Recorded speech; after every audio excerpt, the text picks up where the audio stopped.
approche, un autre éclairage, des choses finalement que j'ai entendues ce matin, mais qui sont formulées avec, un autre langage et une autre, méthode, parfois méthode expérimentale.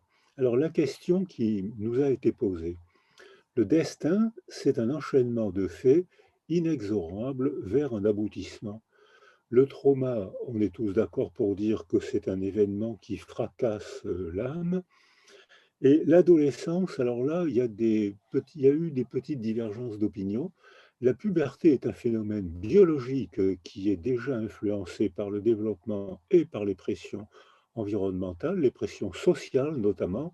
Quant à l'adolescence, ce n'est qu'un phénomène, psychosocial. La preuve, c'est que dans les sociétés pauvres, il n'y a pas d'adolescence.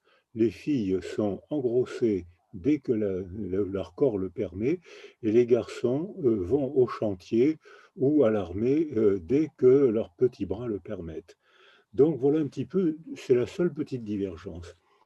Alors, lorsqu'on arrive, l'adolescence pour nous est une période sensible, c'est-à-dire que c'est un moment, ça fait partie des quelques moments de notre existence, où, le moindre événement peut nous faire bifurquer, ce qui est finalement la définition de la catastrophe. Un kata, coupure, strophe, je reprends un autre développement dans une autre direction. Or, cette période sensible, elle concerne le corps d'abord, puisqu'on devient, notre corps se métamorphose. Il avait déjà pris une direction auparavant, mais là, avec la puberté, le corps devient homme ou femme. Sur le plan neurologique, il y a pour les garçons comme pour les filles, on constate un élagage synaptique, c'est-à-dire qu'un bébé est totipotent, il peut tout apprendre, partir dans tous les sens. À l'adolescence, il y a l'élagage synaptique fait que le cerveau circuité devient hyper adapté à son milieu, il résout les problèmes de son milieu avec un moindre coût énergétique, mais il a désormais plus de mal à apprendre, alors qu'un bébé peut apprendre tout ce qui est autour de lui. La preuve, c'est que la période sensible du langage entre le 20e et le 30e mois, un bébé apprend sa langue maternelle, et que après, alors Claude Agege dit après 8 ans, on peut encore apprendre une autre langue, mais on garde l'accent. Et plus on vieillit, plus apprendre une autre langue est difficile, alors qu'on maîtrise de mieux en mieux sa langue maternelle. Donc on voit aussi apparaître les manifestations, alors, conformément à ce que j'ai entendu ce matin, l'orientation sexuelle et surtout, à l'adolescence, le rêve de se mettre sur une orbite sociale. Ce qui veut dire qu'un adolescent sans rêve risque de devenir un adolescent errant, donc qui part dans tous les sens, et là c'est très coûteux au point de vue psychologique.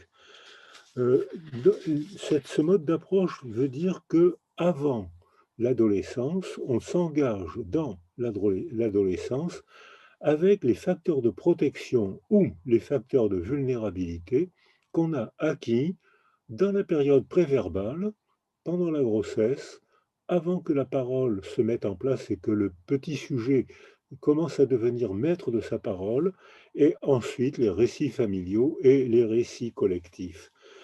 Heu, Au cours de ce développement, on a acquis les facteurs de protection, l'aptitude à la verbalité, qui permet d'établir des relations, de s'exprimer, d'habiter un monde de représentation de choses impossibles à percevoir et pourtant intensément représentées.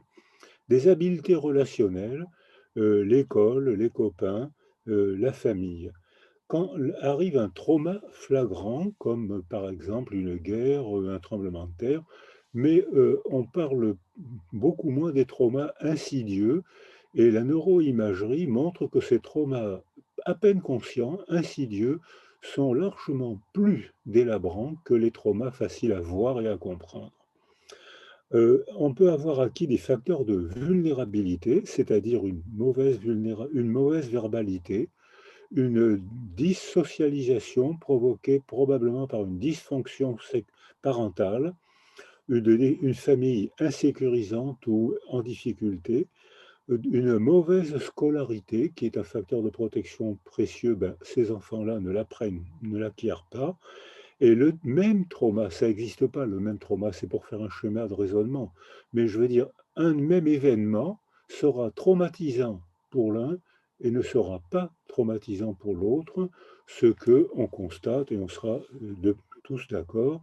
Freud disait, un événement qui arrive dans la petite enfance n'a pas du tout le même impact que le même événement qui arrive quelques décennies plus tard. Perdre sa mère dans la petite enfance, c'est un pronostic vital et développemental. Perdre sa mère quand on a 50 ou 60 ans, c'est un chagrin, mais c'est plus un pronostic vital.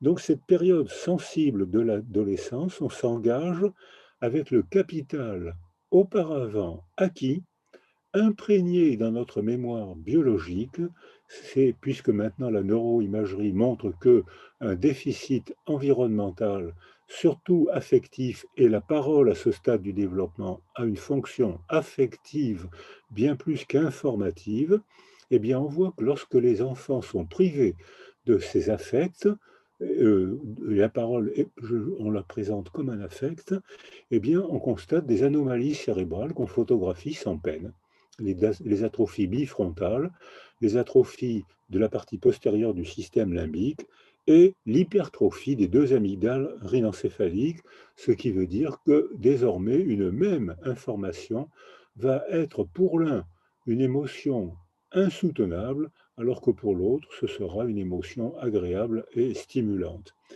Donc ce qu'on est en nous, ce qu'on a construit, ce qui s'est construit en nous depuis la grossesse, les années préverbales, la verbalité, l'école, la socialisation, ce qui est inscrit en nous doit se conjuguer avec les ressources qui sont proposées autour de nous au moment de l'adolescence. Et là, on va prendre un virage différent. Les deux mots-clés de ce virage sont soutien et sens. Le soutien, si au moment de l'adolescence, on a une famille soutenante, on va avoir la tempête de l'adolescence, mais on pourra prendre le virage et le sens, c'est-à-dire la signification qu'on attribue aux événements, associée à la direction de nos rêves. À l'adolescence, on se rêve. Quand on se rêve une grande partie de notre enfance, mais à l'adolescence, le rêve devient immanent. Qu'est-ce que je vais faire? Comment est-ce que je vais courtiser? Vers qui je vais m'orienter? Vers quel métier je vais prendre? On se rêve de manière immanente, alors que quand on est enfant, on dit quand je serai grand, je serai pompier, quand je serai grand, j'aurai le prix Nobel, etc. Donc le rêve de soi devient immanent, ce qui veut dire que on s'engage, on arrive à l'âge de la tempête, tempête hormonale, tempête affective, tempête sociale, tempête relationnelle, avec un bateau parfois bien construit et qui a reçu un coup, un trauma, qui est fracassé, partiellement ou totalement, et d'autres bateaux, au contraire, arrivent à ce stade de l'Orient du virage de l'adolescence avec des facteurs de protection qui ont reçu un coup, mais si l'avarie, elle est gouvernable, si on a acquis des facteurs de protection familiaux, et à ce moment-là, le relais, l'intermédiaire entre la famille et la société, ça doit être une structure périfamiliale, un soutien périfamilial, l'université, euh, le métier, le scoutisme, la musique, le sport, tous les copains, les bandes de copains, tout ce qui permet de quitter sa famille sans trop d'arrachement, sans trop de conflits. Alors, ce bateau-là va s'engager dans la tempête avec ce qui a été construit en lui auparavant, et ça va lui permettre de prendre un nouveau cap, un cap sexuel, affectif et social. Alors que quand le bateau de la construction de l'enfance arrivé à l'adolescence a acquis des facteurs de vulnérabilité, faible verbalité, impulsivité, parce que comme je le disais tout à l'heure, s'il y a une hypertrophie des deux amygdales rhinencéphaliques, tout est vécu comme une agression. Euh, on le voit chez ces enfants qu'on appelle ainsi marqués d'incivilité, ils interprètent tout comme une agression. Bonjour, pourquoi tu me parles comme ça? Pourquoi tu me manques de respect? mais je te manque pas de respect, je te dis bonjour. Mais pour eux, tout est une agression parce que ils ne peuvent pas gouverner leurs émotions, parce que l'amygdale rhinencéphalique n'a pas été freinée par le lobe préfrontal, parce qu'ils n'ont pas acquis la verbalité qui permet de donner forme à une émotion trop forte et donc de la contrôler, parce que, étant mal socialisés, ils n'ont pas appris les rituels d'interaction qui permettent de s'exprimer sans abîmer l'autre et sans se laisser abîmer. Donc on voit que le virage donc va se prendre très différemment selon la construction du bateau et l'avarie du trauma qui a blessé ces adolescents. Si les adolescents sont soutenus et si on les aide à donner sens à ce qui leur est arrivé, ils vont prendre un virage difficile, mais ils vont prendre un nouveau cap. À l'opposé, si les adolescents ont acquis des facteurs de vulnérabilité plus le trauma passé qui les blesse, s'ils ne sont pas soutenus et si on ne les aide pas à donner sens à ce qui leur arrive, ils ne vont pas pouvoir prendre un nouveau cap et ça va donner des jeunes gens errants. Et l'errance au Moyen Âge était considérée comme une grave faute sociale qui méritait d'être arrêtée par les gendarmes. Et aujourd'hui, on pense que l'errance, c'est une très grande difficulté de socialisation. Et dès l'instant où un adolescent est errant, eh bien, il est soumis, il va là où le vent le porte, et le vent peut le porter vers un gourou, vers une pensée extrême, religieuse ou laïque euh, ou profane. Donc il est nécessaire à ce moment-là qu'il y ait des institutions médianes entre la famille et la société, comme les scouts, comme l'Église pour ceux qui sont croyants, la synagogue pour une d'autres croyances, le sport, la musique. Or, notre culture actuellement prive les adolescents de ces institutions intermédiaires. Alors, le soutien vient essentiellement de la parole, des récits. Le récit qu'on se fait de soi, c'est-à-dire la représentation qu'on a de ce qui nous est arrivé, le récit que les autres se font de ce qui nous est arrivé, et les récits collectifs qui donnent sens et une connotation émotionnelle à ce qui nous est arrivé. Si les récits collectifs disent avec ce qui t'est arrivé, tu es perdu pour la vie, ce que entendent beaucoup de jeunes gens qui sont blessés, eh bien là, ils sont deux fois blessés. Ils sont blessés par une première fois par ce qui leur est arrivé, et ils sont blessés une deuxième fois par le récit collectif qui leur dit, regarde un peu ce qui t'est arrivé, tu ne pourras jamais t'en sortir, regarde un peu ta famille, regarde de quel quartier tu viens, tu ne pourras jamais t'en sortir. Et ça, c'est un trauma verbal qui s'ajoute au trauma auparavant qui a cassé une partie du bateau. Mais donc ces récits on peut agir sur ces récits qui agissent sur les adolescents. Alors le récit de soi, c'est la représentation de soi, mais qui dépend beaucoup de la manière dont on parlait dans sa famille. Quand j'ai eu à accompagner deux petits garçons, un petit garçon, sa mère ne l'appelait que pilule, devinez pourquoi. Et tout le monde riait quand elle appelait son fils Pilule, et un autre petit garçon, sa mère ne l'appelait que Tête de l'art. Et alors j'ai assisté à une séance où sa mère appelle l'enfant «Hé, Tête de l'art», et l'enfant répond «Oui maman», et tout le monde éclate de rire. Or, c'est parce que pour lui, c'était ce qui le désignait dans l'esprit de sa mère. Or, bien sûr, l'estime de soi ne peut qu'être gravement blessée par des mots.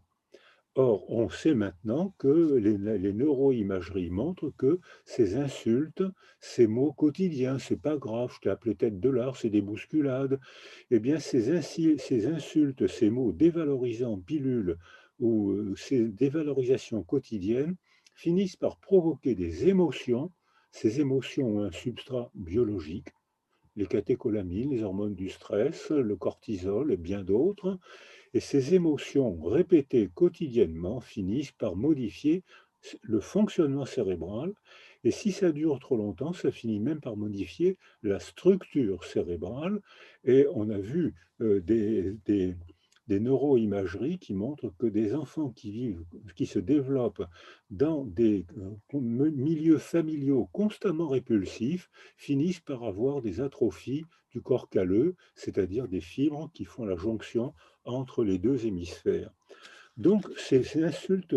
Donc, on ne peut plus couper le corps et l'esprit comme on le faisait en Occident depuis Descartes. On voit que les deux fonctionnent ensemble et que même les mots agissent même sur le cerveau. Les mots agissent sur le cerveau. Alors, ces intermédiaires-là dépendent d'une lente construction. Par exemple, Michael Rutter, qui est un de mes maîtres, avec qui j'ai eu l'occasion de travailler de temps en temps, Michael Rutter a une démarche d'observation expérimentale, comme on le fait souvent en éthologie.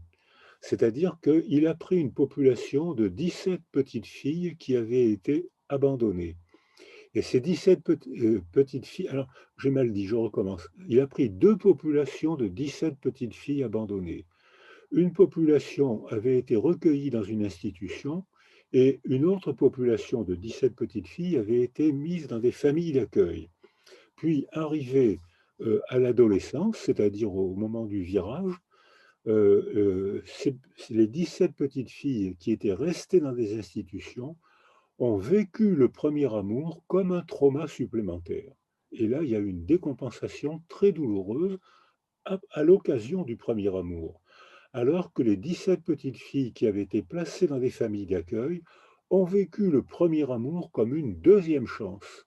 Et sur les 17, 14 ont repris une belle construction de soi et ont redevenu apaisés, s'exprimant bien et changeant de direction, de rêve de soi.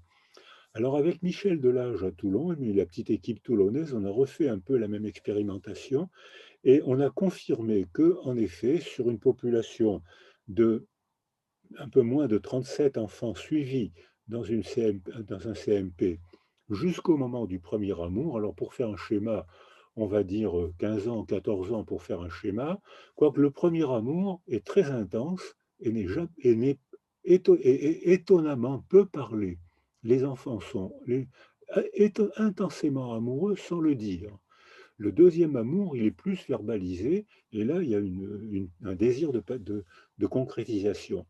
Mais on voit que ce premier amour qui est mal verbalisé, on voit que ces enfants qui ont été soutenus vivent le premier amour comme une deuxième chance et s'améliorent, apprennent à aimer, et que le premier amour est souvent un échec, hein, vous êtes bien d'accord, statistiquement c'est un échec, et je pense que si autobiographiquement on pourra tous dire la même chose. Mais cet échec, qui est très douloureux, est en fait formateur, puisqu'on voit que après le premier amour, on voit que les enfants qui ont été soutenus améliorent leur score d'attachement, puisque dans les théories de l'attachement, on sait évaluer l'attachement. C'est une évaluation approximative, hein, mais c'est une évaluation statistique, ce n'est pas des chiffres mathématiques, mais c'est quand même une évaluation, comme on le fait en clinique.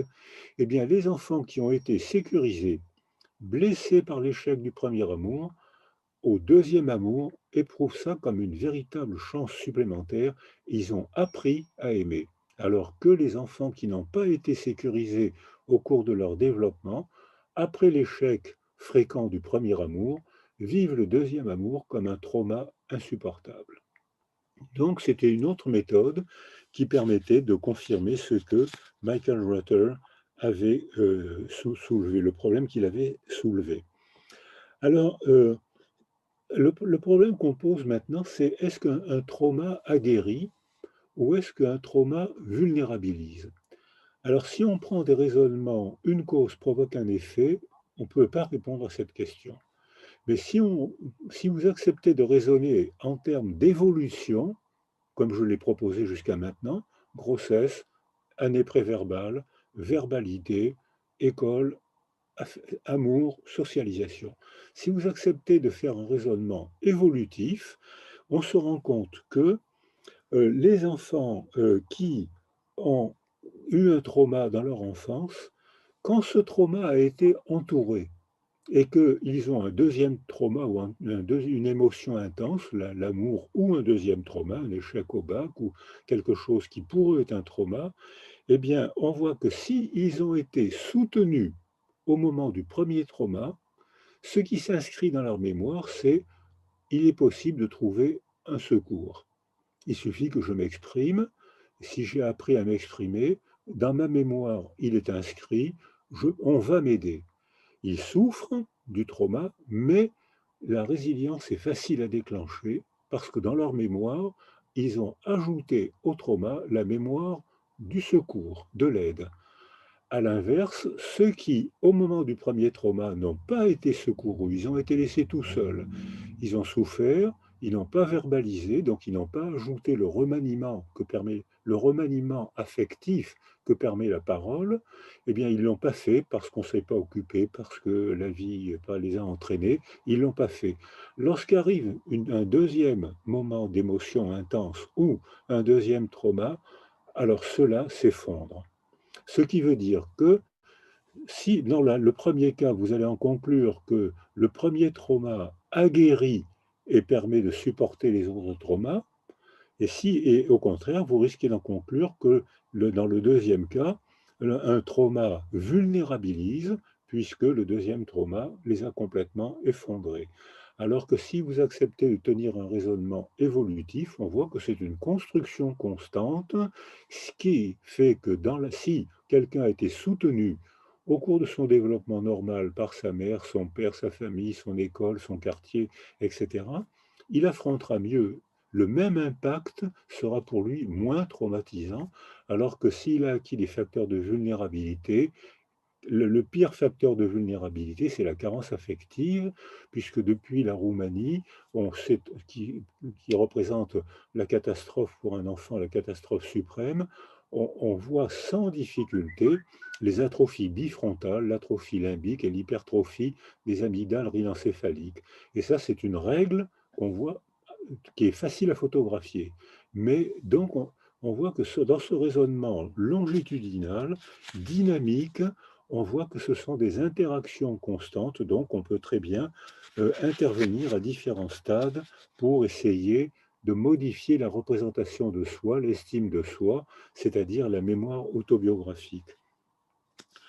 Alors, lorsque, à l'adolescence, on arrive nécessairement à l'âge de la prise de risque. Les adolescents qui sont phobiques ou qui ont peur de prendre des risques, ça déclenche une angoisse intense, n'ont pas le plaisir de se mettre à l'épreuve, et les adolescents qui se mettent à l'épreuve ont besoin de cette épreuve pour avoir la preuve de ce qu'ils veulent, de ce qu'ils valent. Et un adolescent qui ne se met pas à l'épreuve ne sait pas qui il est. Il risque de devenir errant. Si un adolescent qui a acquis des facteurs de protection au cours du développement continu que j'ai proposé, s'il vit dans un voisinage délinquant, eh bien cet adolescent pourra mieux s'individualiser puisqu'il est mieux sculpté, il est mieux construit, il pourra résister à l'entraînement. Les garçons sont plus soumis aux bandes de copains et les filles, au contraire, se confient plus à la meilleure amie. Ça, c'est une idée que Bernard Rimet a évaluée populationnellement. Les garçons se mettent en bande pour se socialiser et les filles se confient, papotent, s'expliquent, réfléchissent avec la meilleure amie. C'est des modes de socialisation un peu différents. Mais si ces garçons ou ces filles vivent dans un milieu de délinquants ou dans un milieu qui risque de les désocialiser, mais s'ils ont acquis les facteurs de protection, ils vont pas se laisser entraîner par la bande d'adolescents ou par la mauvaise amie. Ils vont pas se laisser entraîner par l'alcool. Ils vont pas se laisser entraîner par des régimes, des explications totalitaires qui sont fascinantes parce qu'elles donnent des certitudes. Et quand on est anxieux, on est tenté par un récit totalitaire qui nous dit la vérité, qui nous dit où est le bien, où est le mal. Or, un adolescent vulnérable peut se laisser tenter par un récit extrême, religieux ou profane, ou commercial, ou capitaliste, ou peu importe. Parce que mais si un adolescent s'est construit avec des facteurs de protection, il se laissera moins tenter, moins entraîner, par un régime totalitaire ou par un contexte délinquant. Donc ça veut dire qu'il est nécessaire de mettre, des ressources contextuelles qui doivent se conjuguer avec les acquisitions internes au cours du développement d'un enfant. Et au moment de l'adolescence, on voit qu'apparaissent des transactions. Ces transactions avec des mises à l'épreuve qui vont donner à l'adolescent la fierté d'avoir triomphé à l'épreuve, parce que de même que le trauma participe à la constitution de l'identité, l'absence d'épreuve empêche la construction de l'identité. Et l'épreuve que souhaitent les adolescents participe à la construction de l'identité, mais s'il y a des structures sociales et affectives, familiales et institutionnelles qui leur permettent de tenter le risque sans se casser la figure, ils vont se développer et ils seront fiers d'avoir triomphé des épreuves. C'est pour ça que toutes les cultures proposent des rituels d'accueil des adolescents. Tu as 12 ans, tais-toi, tu ne sais pas ce que tu dis, tu es petit, écoute. Tu as 13, 14 ans, t'es pas encore, t'es plus un petit, mais t'es pas encore un adulte, donc on va t'emmener dans la forêt où il y a des lions, où il y a des mauvais esprits, mais on va t'apprendre les formules magiques, on va t'apprendre les chants qui vont te permettre de triompher de la mort, de triompher du lion ou des mauvais esprits, et quand tu auras été initié, tu reviendras, et là, ta parole sera celle d'un adulte. Toutes les cultures ont inventé des rituels d'accueil, sauf notre culture qui les a ridiculisés. Alors nous, on a inventé un rituel d'accueil qui vient d'être supprimé par le virus cette année, mais qui jusqu'à maintenant était un rituel bien plus cruel que la chasse au lion que je viens de résumer, de Henri Rouche. Mais ce rituel cruel, c'était le baccalauréat. Parce que le rituel d'accueil des Africains, il dure une nuit ou 48 heures, alors que le baccalauréat angoisse les enfants pendant un an ou deux. Alors, mais cette année, l'année dernière, il a disparu.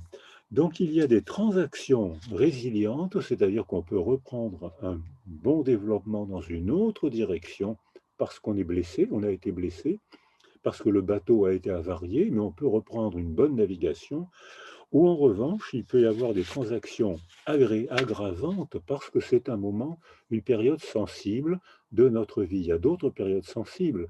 Tout à l'heure, j'ai parlé de la période sensible du langage, la période sensible de l'adolescence.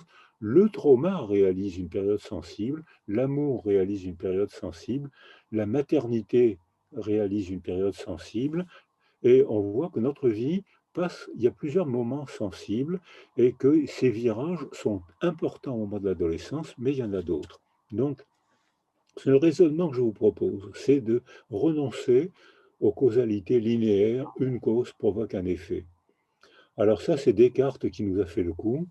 Je pense que si vous voulez travailler dans un laboratoire et avoir le prix Nobel, c'est sûrement ce qu'il faut faire. Il faut raisonner comme Descartes nous l'a appris.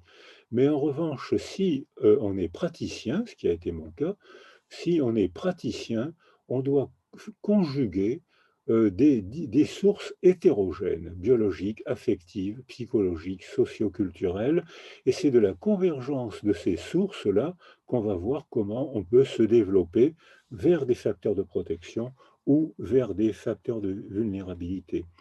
Mais dans notre culture, les études populationnelles montrent que avant le virus, en tout cas, 70% des adolescents prenaient un virage correct, même si parfois ça grinçait un petit peu dans le virage, et 12% d'adolescents se cassaient la figure dans le virage, et là, c'est des moments extrêmement douloureux.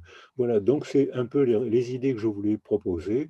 Pas de causalité linéaire, mais causalité dynamique et constamment interactive, c'est-à-dire raisonnement écosystémique. Voilà, merci de m'avoir écouté.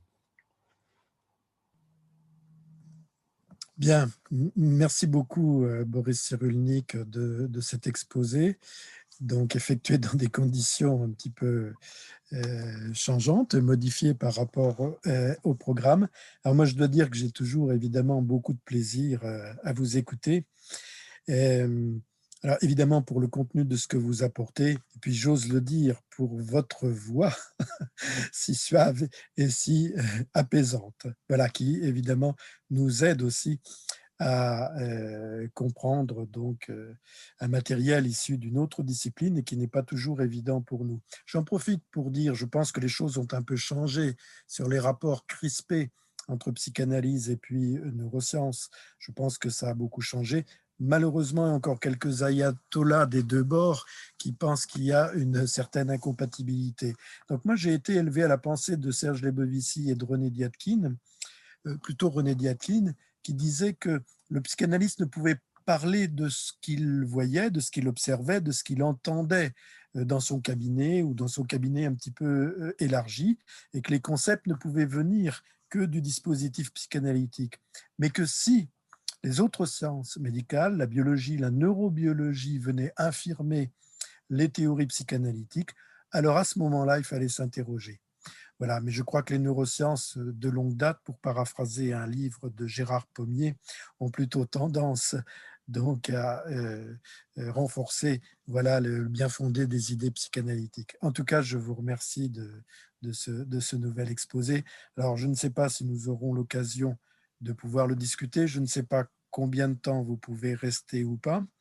Peut-être y aura-t-il une ou deux questions. Et puis, il nous faut quand même également reprendre le cours de notre matinée. Je pense qu'on aura jusqu'à 13 heures, semble-t-il, ou peut-être un petit peu moins.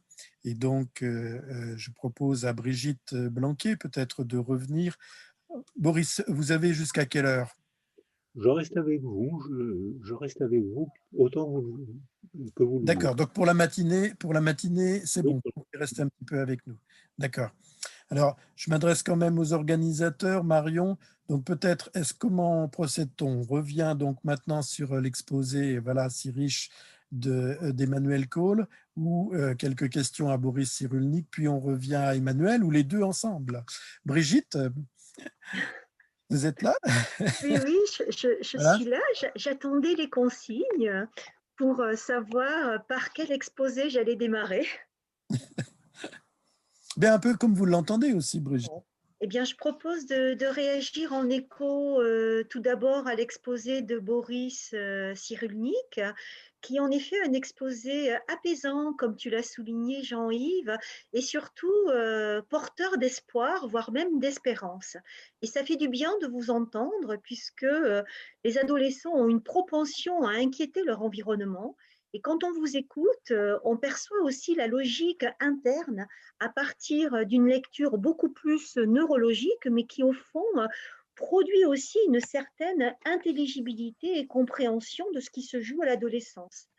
Vous nous avez montré l'importance de l'étayage, l'importance du soutien, l'importance aussi de croire en eux, de croire dans leur capacité à se débrouiller et à pouvoir investir. Et à la lumière de la qualité et de la richesse de l'exposé que vous nous avez proposé, il me venait une association en me référant aux travaux de Pierra Olagnier qui montrait l'importance du part des investissements. C'est-à-dire que pour qu'un sujet puisse s'investir lui-même, il faut au préalable qu'il ait été suffisamment investi par son environnement. Et voilà, je voulais quand même souligner cet aspect-là parce que vous en parlez très bien. Vous montrez aussi que lorsqu'un enfant vit dans un milieu qui lui est hostile, qui est dépréciant, dévalorisant, il va pouvoir aussi se construire avec ce sentiment d'hostilité qu'il va projeter sur son environnement élargi et qui va l'encombrer pour trouver après des pistes de dénouement face à la traversée de ce qui l'engage. Donc, c'est tout à fait intéressant d'avoir votre éclairage et on perçoit aussi combien votre éclairage neuropsychopathologique entre en congruence avec les théories psychanalytiques. Vous nous proposez aussi une belle articulation ce matin qui montre au fond qu'on a besoin les uns des autres pour pouvoir mieux comprendre ce qui se joue à l'adolescence. Alors, j'ai beaucoup aimé l'idée de bifurcation. Je la retiendrai aussi parce que souvent, on a l'impression que les adolescents sont face à un carrefour, qu'ils sont perdus, qu'ils n'arrivent pas à se localiser, et vous montrez que lorsqu'ils sont suffisamment accompagnés de manière bienveillante et attentive, ils arrivent eux-mêmes à trouver leurs propres ressources pour bifurquer. Donc merci pour tout ce que vous avez apporté. Et puis, j'avais une petite question. Alors, c'est sous forme de boutade, hein, parce que vous avez insisté aussi sur l'absence de rituel. Et j'ai beaucoup travaillé sur les problématiques ordaliques et sur les conduites à risque. Et en effet, on voit comment les adolescents ont besoin de se mettre à l'épreuve pour, d'une part, trouver du sens à leur existence, mais aussi pour repousser la menace de mort qui plane sur eux. Et c'est aussi comme un rite de passage pour s'essayer, pour passer ce passage que vous décrivez très bien du monde de l'enfance vers le monde adulte. Et je me demandais ce que vous pensiez aussi de la suppression d'un certain nombre de rituels comme l'armée, qui, il y a quelques années quand même, était obligatoire pour les garçons. Et j'aimerais aussi vous entendre sur l'absence de rituel chez le garçon. Est-ce que vous pensez que le rituel est genré, c'est-à-dire est-ce que ce sont les mêmes enjeux pour les garçons que pour les filles? Voilà. Est-ce que du côté du féminin ou du masculin, ce sont les mêmes enjeux qui se jouent à l'adolescence? Alors, c'est pour poursuivre les échanges, mais aussi c'est ma manière de vous remercier sur la qualité de tout ce que vous avez apporté. Et merci aussi d'avoir insisté sur le fait qu'on n'était pas dans un lien de causalité, mais qu'on était dans un lien complexe qui mettait au travail plusieurs points de vue vers une approche transdisciplinaire. Merci beaucoup, hein, Boris. Non, non, c'est moi qui vous remercie de me remercier. Donc, non, non, mais alors effectivement, il y a eu quelques années où je fais partie d'une génération où on avait un choix stupide entre la chimie, la molécule ou le divan, et la pharmacie ou le divan. Et toute une génération a été formée dans ce conflit cul-de-sac. Et petit à petit, Lebovici, qui a été mon maître, à moi aussi, avec qui j'ai travaillé, et Lebovici était très intéressé par l'éthologie et par la biologie, qu'il ne connaissait pas, mais parce que ça commençait à peine. Et il m'avait invité dans son séminaire il avait un séminaire à Bobigny à cette époque-là, et il m'avait invité dans son séminaire pour introduire l'éthologie et la biologie, la neurobiologie. Mm. Et il y a, alors, effectivement, maintenant, on se rend compte que beaucoup de découvertes biologiques disent avec d'autres mots ce que les psychanalystes avaient déjà dit, mais il ne faut pas oublier que Freud était neurologue Mm, mm, et mm. qu'il a écrit un projet pour une psychologie scientifique à l'usage des neurologues. Il ne faut pas oublier que Lacan, les deux pièces maîtresses de la théorie lacanienne viennent de l'éthologie que Lacan cite clairement. Le stade du miroir, l'articulation du réel et de l'imaginaire, ça vient clair, il cite dans son article, ça vient de l'éthologie. Alors maintenant, il y a la neurobiologie, l'éthologie confirme effectivement beaucoup de pressentiments psychanalytiques. Euh, en infirme quelques-uns. Par exemple, la horde primitive, ça tient plus maintenant, mais c'est pas grave, on a le droit de discuter, on a le droit de faire évoluer une théorie. C'est alors pour répondre à Brigitte Blanquet, que j'ai bousculé, qui a eu la gentillesse de me laisser un peu de parole. Oui, alors l'ordalie, effectivement, un adolescent qui n'est pas entouré pense à l'ordalie, c'est-à-dire pour se donner le droit de vivre, il faut que je risque ma vie. Mm. C'est la définition de l'ordalie. Si je risque ma vie et si je ne meurs pas, c'est que j'ai le droit de vivre. Et dans ce cas, ils se mettent eux-mêmes dans des situations à risque mal calculées. C'est la drogue, c'est la conduite en état alcoolique, c'est la bagarre stupide, c'est des situations mal calculées parce qu'ils ne sont pas entourés par des rituels culturels. Le rituel culturel met à l'épreuve les adolescents, mais leur donne en même temps le moyen de triompher de l'épreuve. Les mots magiques, la cadence, la protection, la société va te mettre à l'épreuve pour avoir la preuve que tu deviens adulte. Et si tu triomphes de l'épreuve, on écoutera ta parole. Tu feras partie du monde des adultes. Alors là, il y a les rituels d'interaction, les rituels d'accueil, sont très différents selon les cultures, mais le schéma que j'ai proposé, c'est le même dans presque toutes les cultures. Et effectivement, je crois qu'il s'est genré. Vous avez parlé du service militaire, Mm. parce qu'on est sûrement la première génération où les métiers ne sont plus sexualisés. C'est-à-dire que les femmes peuvent faire tout ce que font les hommes, Et ça reste entre nous, mais elles le font parfois mieux, hein, mais ça sortira pas de la terre. Non, mais on est la première ou deuxième génération qui connaît ça. Jusqu'à maintenant, toutes mes copines d'enfance, puisque je suis de la qualité d'avant-guerre, hein, je suis né avant-guerre, il n'y avait pas de sécurité sociale, il n'y avait pas de caisse de retraite. La seule solidarité, c'était celle du couple. Et toutes mes copines d'enfance, à 20 ans, elles avaient déjà un ou 2 enfants et elles pensaient rarement à l'aventure sociale. Alors qu'aujourd'hui, une femme qu'on interdirait, qu'on priverait d'aventure sociale, ça serait une amputation insupportable, une amputation d'un être humain insupportable. Mais ça fait 2 générations que ça existe et ça existe en Occident. Il y a beaucoup d'autres cultures où ça existe toujours pas. Alors effectivement, les rituels d'accueil sont genrés. Et les garçons sont plus soumis, doivent mettre à l'épreuve la violence, parce que la violence a été une valeur adaptative. Alors Freud l'a dit, hein, c'est par la violence que s'ouvre la société. Lévi-Strauss l'a dit. René Girard, dans une autre optique philosophique, l'a dit aussi. Et je pense que quand on va dans les pays en voie de construction, quand on regarde notre propre histoire, on comprend pourquoi la violence dite virile était une valeur adaptative. Or, aujourd'hui, la violence n'est que destruction. Parce que on a fait des progrès sociaux, des progrès relationnels, et que maintenant, un homme violent, on appelle les pompiers, le SAMU, la psychiatrie, le secteur, alors que je travaille souvent au Proche-Orient ou en Afrique, dans les pays en guerre. Encore aujourd'hui, un garçon qui n'est pas violent est un garçon méprisé. Alors qu'aujourd'hui, dans notre culture, un garçon violent est un garçon qui détruit, ici, qui se détruit, parce qu'on a fait des progrès socioculturels. Alors les femmes ont moins, d'abord, elles ont moins ce genre, ce rituel genré. Parce que d'une part, peut-être elles sont moins violentes, je ne sais pas, je n'ai pas d'explication. Les hormones me paraissent des explications un peu abusives, mais il faut reconnaître que statistiquement, elles sont moins violentes.